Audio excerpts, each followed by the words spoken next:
What's up, Dirty Cones? It's Saturday. I had a wonderful question and answer video yesterday, and somehow I deleted it. So, I was kind of bummed about that. So this would be, but it might be better because it was a little bit long, and so I'll be quick, I'll be brief. I'll be brilliant, and I'll be gone. So, question was, difference between passing out and getting a setback, or failing something, and what are the different things that can happen to you. So, when I was a student, they wanted you to pass out because it showed that you were hard. When I came back as an instructor, they wanted you not to pass out to show that you were smart. I think there's a little bit of both have good reasoning and answers and why we do things, but I think the lesson is you need to be hard enough to go beyond your boundaries, but you need to be smart enough to not, which just kind of relates to running. Malcolm Gladwell was talking about this on the Tim Ferriss show. Check it out, and also check out any revisionist history, especially this last one. Listen to it in order, and it builds, and it's like a Malcolm Gladwell book, how he draws them all together and brings everything in, and at the end you're like, God dang, this man's a genius and a good person. And I think of him as a younger Gore Vidal, but he's much more fair. I don't always agree with him, but generally he's just a fair person. Like, he'll give everybody a fair shake versus not liking you because you're a Republican or something. I like it. But anyway, so the point is, runners, like horses, have this urge to just go free, right? But the coach's job for these runners is to, during training, to get them to push, pretty good, but not beyond that, because they might pull something, they might get hurt because of the stress that your body is under, at those speeds. And so during training, it's always hold back, but on the actual run, contest, Olympics, whatever day, you have to give everything you got.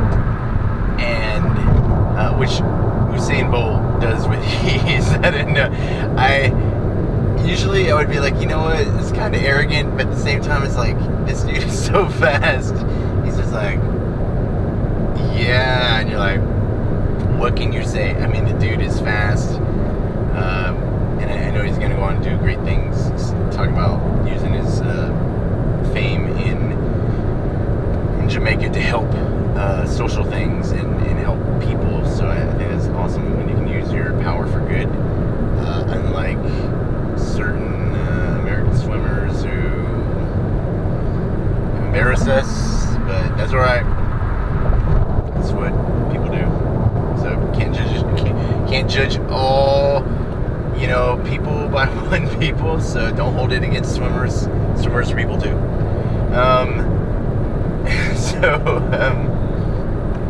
You gotta hold back. So it's give, hold back, and then on eval days, everything you got. So if you do black out, you're gonna end up, well, alright, so it takes under 3 minutes, you're back at training. Within 5 to 10 minutes, they mark it down, you get a SWB on your t-shirt, and they look at you. So that's not bad. But if you pass out a second time, or that first time you passed out was longer than 3 minutes, or had any other kind of incongruities or weirdness about how you passed out or why you passed out, you're done for. You're going to cardiology and flight medicine, and you're going to a lot of appointments, and you are not going to be with that class. You might get a setback, depending on how your numbers are and how you're doing. You might get pushed back and then just reclassed whenever you're healthy and able to go back to whatever you were doing. So most of the time you get a setback, but you never know. So you don't want to pass out. Now, if you fail something, so say on this Monday's eval, I fail push-ups. As long as the next Monday I don't fail push-ups, I'm good to go. Now, next Monday I can fail sit-ups, but pass push-ups and be good. So then the following week, as long as I don't fail sit-ups, then I'm good. Now, your goal is not to fail anything. So if you can do that, that's your best bet. But things happen. You have a bad day. Sometimes we fail. So try not to, but it's a double red policy. I know a lot of you guys that haven't been there don't understand. It's a weird kind of concept. It's like, oh, all right. So if you cannot fail, best. If you cannot pass out, best. So I was thinking about that. So for my son, I'm deep water because I have to prepare him for what's out there.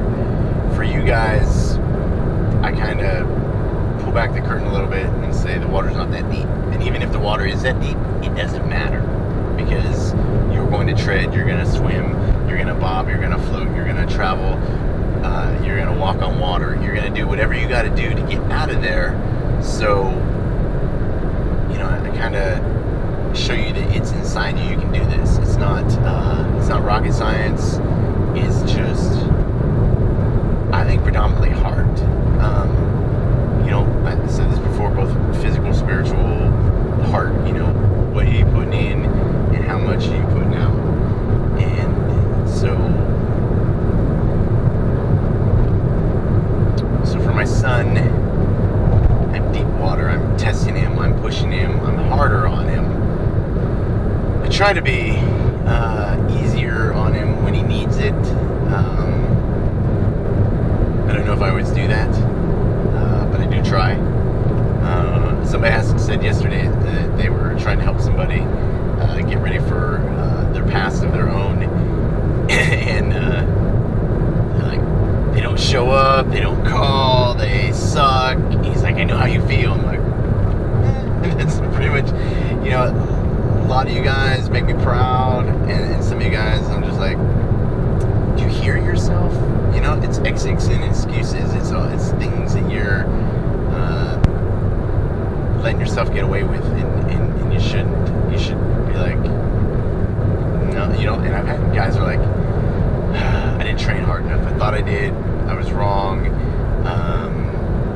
Of those lines. So accept responsibility, figure out what you did wrong, and then fix it. So I want to leave you with this spin, turn that frown upside down kind of thought. Don't think of the instructor, and I got this from a wonderful cone. We'll call him Captain Cone. And he told me, he's like, I had 3 instructors on me, and they were this and that, and I made it to the end, and all that training paid off. And he was thinking about it as maybe they didn't like him, or maybe they had a problem with him. And then he turned it around and he said, maybe they saw something in me and they were challenging me and they liked what they saw, and all my training did pay off. And I was like, yeah. So don't think of them as trying to kill you. Don't think of them as your enemy. Think of them as the person who's preparing you for what you're about to get into, who's preparing you for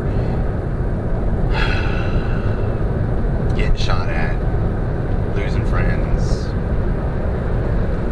hurt people. And that's what the underwaters are building. That's what the running is building. That's what the teamwork is building. That's what everything you are doing is working towards. Is to prepare you for the bad days. And the good days always outnumber the bad, but nobody likes those bad days. But that's life. I mean, whether you work in a cubicle or you work in a helicopter, you're gonna have bad days. They might be a little bit different, but you know what I'm saying. I mean, nobody is going through life unscathed and untouched. And oh yeah, my life's great. Even the rich people are miserable. Money doesn't bring happiness. Sense of purpose brings happiness. Doing the right thing, that brings happiness. Being able to provide for your family, that brings happiness. And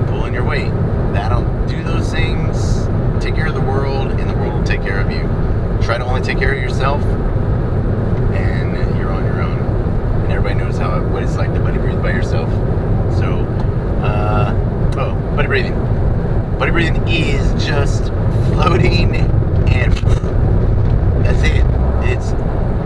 It doesn't matter what's going on. You are like the Buddha under the Bodhi tree, and you are just like, whatever, bring it, I got it. Death in front of me. I just pass my snorkel, and I'm happy. And it's a quick breath.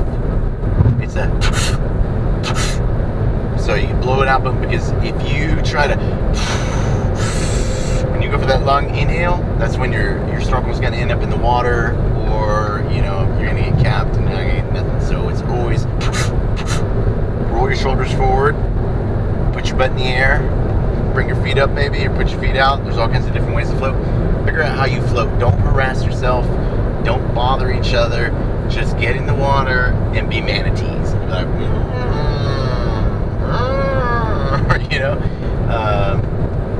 manatees don't make noise, but they're a sea cow, so it was kind of a joke.